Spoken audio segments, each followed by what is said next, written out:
And well, earlier in the day, I spoke to David Dunn, Professor of International Politics, University of Birmingham, on this broadcast. And I began by asking him what can we expect from U.S. Secretary of State Antony Blinken's third visit to West Asia.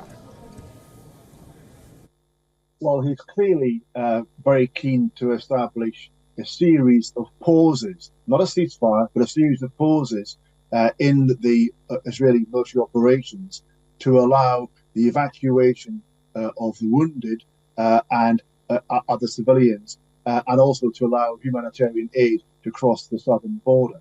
But he's also there to be seen to be there. It's important in American domestic politics. It's also important in the way in which American allies in the Middle East view things, that the American Secretary of State has to be seen to go the extra mile, to go to Israel and to press them for these pauses. But I expect also that he will be, when he goes to Jordan, he will be asking there whether there's anything they can do to take perhaps refugees from Gaza to allow them to evacuate a space that is clearly unsafe.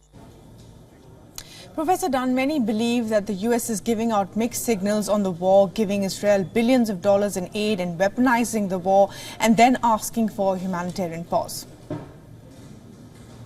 So you're right in saying that this is an unequal fight in terms of the military capability on both sides.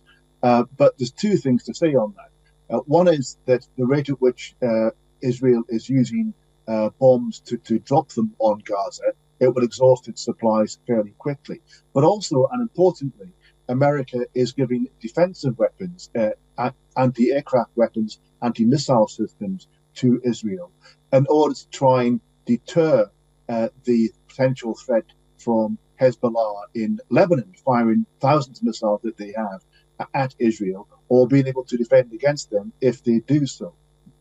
In terms of the line that America is following, it's a line which actually is also followed by the EU and by the UK and other parties, that Israel has a right to defend itself against the threat from Hamas. Hamas, of course, has repeated that their intention is to destroy Israel, to kill Jews, and to repeat the events of October 7 at every opportunity they get.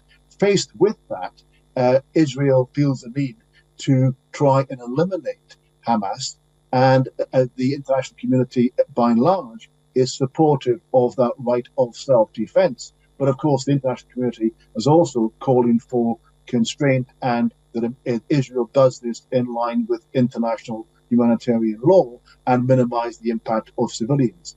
That's a difficult thing to do, of course, how you actually operate in that space and achieve those objectives. But there's certainly no domestic appetite for this war in the United States. Now, both Blinken and Biden have been heckled at briefings, while there are also real concerns that this war may open up multiple fronts.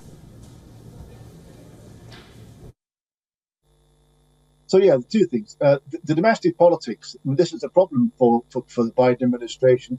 A lot of young Americans, a lot of young Democratic voting Americans are very critical of what Israel is doing in the way it is pursuing this war, and the huge number of civilian casualties that have been inflicted by the Israeli military action. So that is a problem for Biden, it's a problem for America, and it partly explains why I say that Blinken feels a need to be seen, to be actually coming here and pressing the Israeli forces for restraint. The other point of him being here, Blinken that is, in the region, is that there remains that risk of escalation. The speculation that Blinken would go to Turkey. If he went to Turkey, why would he be going there? Possibly to actually ask the Turkish government for permission to use the big American air bases there to attack Lebanon if the war should escalate and Lebanon starts to fire the hundreds of thousands of missiles that they have pointed to Israel in that direction. So there are concerns that this could escalate, and the American diplomacy is first and foremost focused on trying to keep the operation contained, while at the same time to actually be seen to be trying to get the Israelis to allow at least pauses in the military action. Well, Professor David Dunn there speaking to WION.